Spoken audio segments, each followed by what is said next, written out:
For decades, the governments around the globe consistently denied there were any odd objects flying around in the skies above our heads, despite the thousands of accounts by credible people all over the world.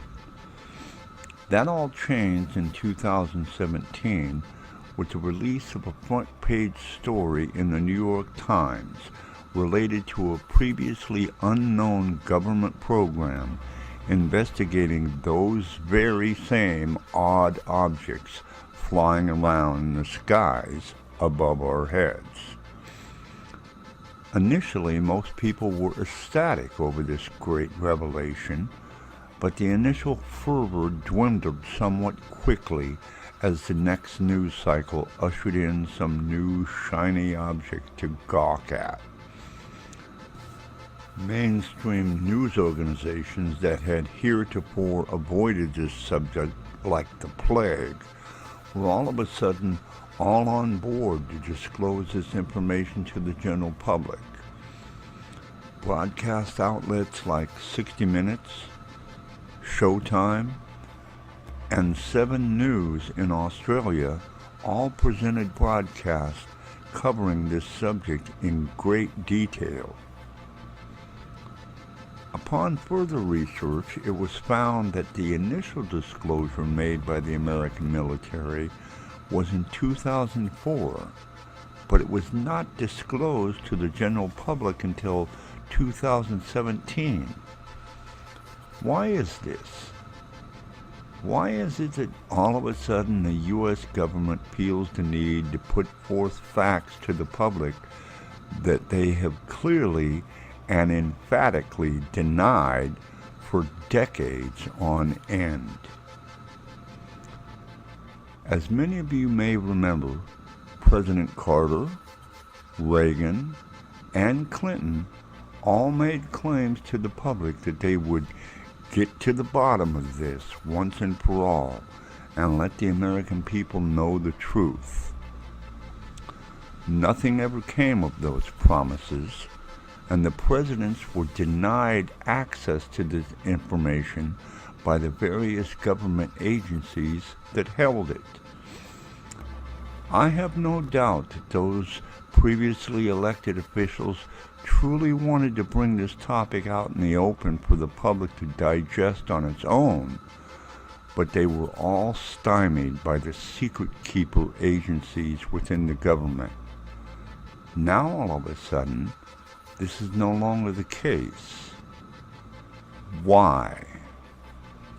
Is there some kind of agenda being put forth, and this is but one small piece of a much larger pie? Take, for example, the opinion held by some that the film industry works in collaboration with the government agencies to bring forth hidden facts in various films. These concepts have ranged from everything surrounding the 9/11 attack to the current pandemic, and everything in between. Superman walking in Times Square with billboards showing both the word Corona and several people wearing masks several years before this all took place in real life. Is this just some odd coincidence or a planned output? Recently, we have seen a slew of releases all centered around a massive catastrophe of one form or another. Tom Hanks in Finch or Sam Neill in Invasion are but 2 examples. Even the zombie genre has grown considerably in the past several years, with films like Close Encounters, Contact, and Arrival.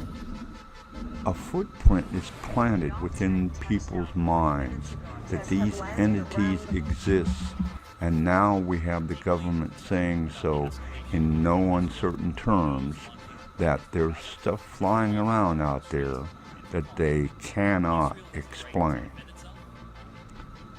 These craft are silent, they produce no heat signature, have no visible means of propulsion, yet are capable of flying well beyond the means of any frontline fighter and basically defy the laws of physics as we know them today.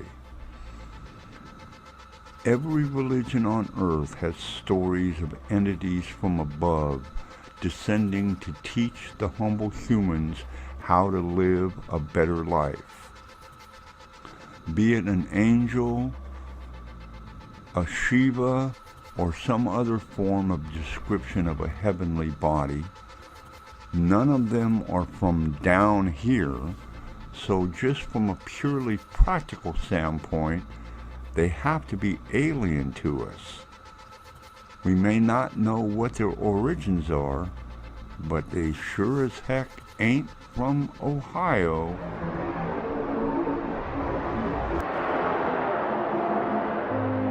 In the beginning, God created the heaven and the earth. And the earth was without form and void, and darkness was upon the face of the deep. And the Spirit of God moved upon the face of the waters. And God said, "Let there be light." And there was light.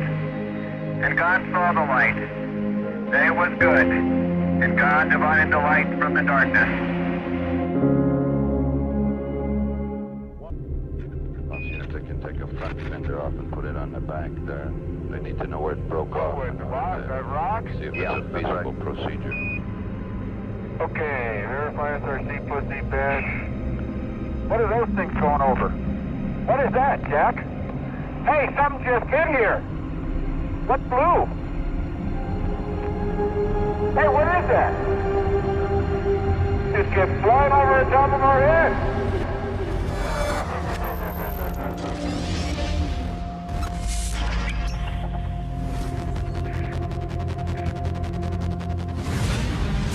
This story will challenge your understanding of reality. I've never had this conversation publicly. Literally a game changer. The mainstream media wouldn't touch it. We are at a turning point in human history. People's right to know.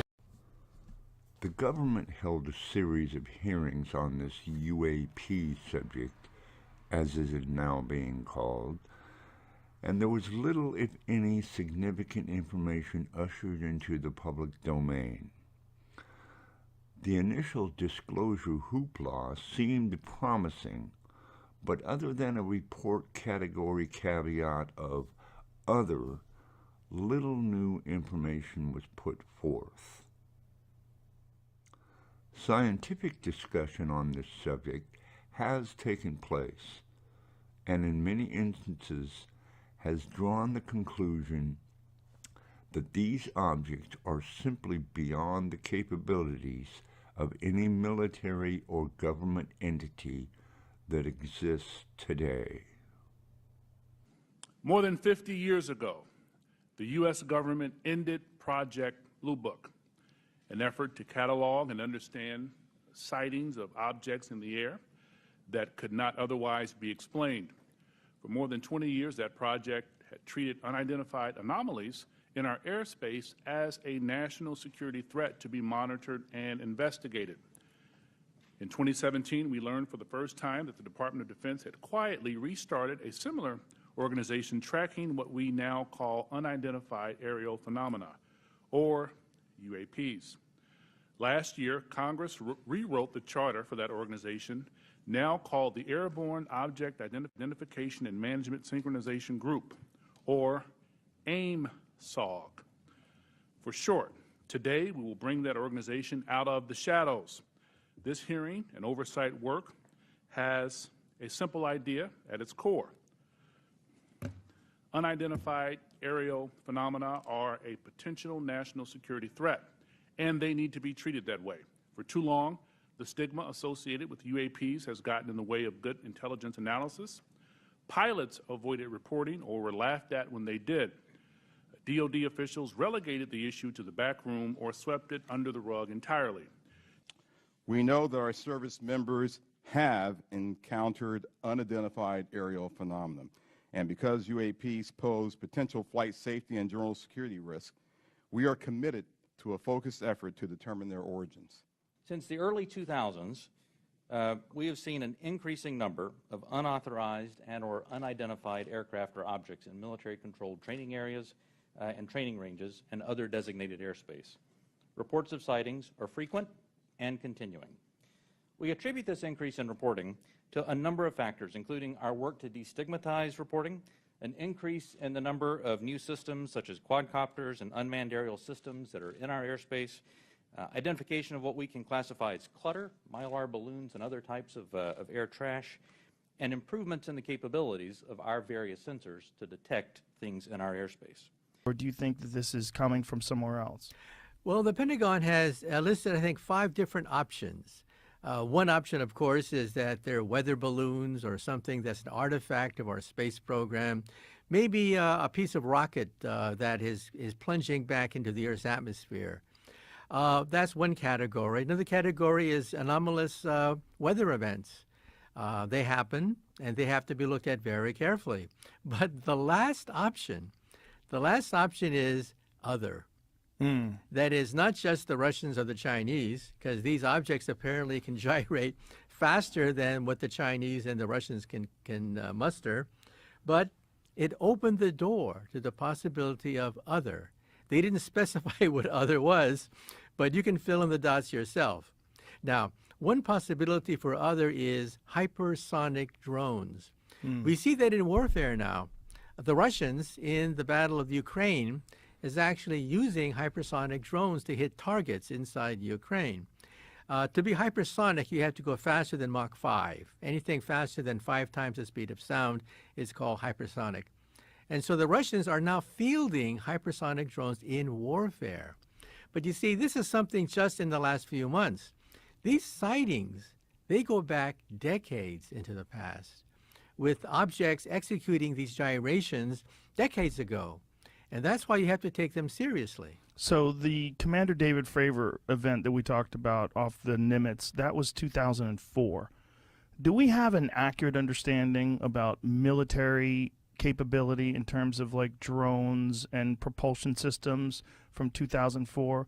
Or are there things that are classified that we are not going to have access to? Like, is it possible that, 18 years ago, they had the capability to have a vehicle or a drone move this way, that just that information has just not been released? Well, 2 years ago, the United States military admitted that it stopped working on these hypersonic drones. Why? They're unstable. They zigzag. And that's why the Russians have put a premium on this technology to evade our Star Wars program. The Russians wanted a rocket that can maneuver and therefore outwit a stationary Star Wars system designed to shoot down these drones. Right. So that's why the Russians have put a priority on this, and they've now fielding in warfare. We actually see them as a military weapon. 2 years ago, the United States military stopped its program. They're too unstable. They were not reliable, and it was not worth the amount of money to put into it, because the military was invested in the Star Wars program, not the anti-Star Wars program. But because Vladimir Putin announced the hypersonic drones, then the United States military said, oops, nope, we have to get into the game too. So now the United States is also working on hypersonic drones, as well as the Chinese. So the Chinese, the Russians, and the Americans are all working on these things. But you can see how primitive they are. We're talking about objects that defy the known laws of aerodynamics with a technology beyond what we have today. And so that's why people are scratching their heads. Whose are these things if they're not the Chinese, the Russians, or the United States? So one of the main points of contention is the lack of visible propulsion method, right? There's no, essentially, there's no heat signature. There's nothing that we understand to be present that normally exists when something is going at a tremendous rate of speed. That's right. Not only that, these objects create no sonic booms. When you exceed the sound barrier, you create a gigantic boom that is then shatters windows and can be heard miles around. These objects can effortlessly break the sound barrier and not create a sonic boom. And they don't create any exhaust. We don't see any exhaust trail from these objects. So either they're an optical illusion of some sort, or they have a set of laws of physics beyond what we can muster.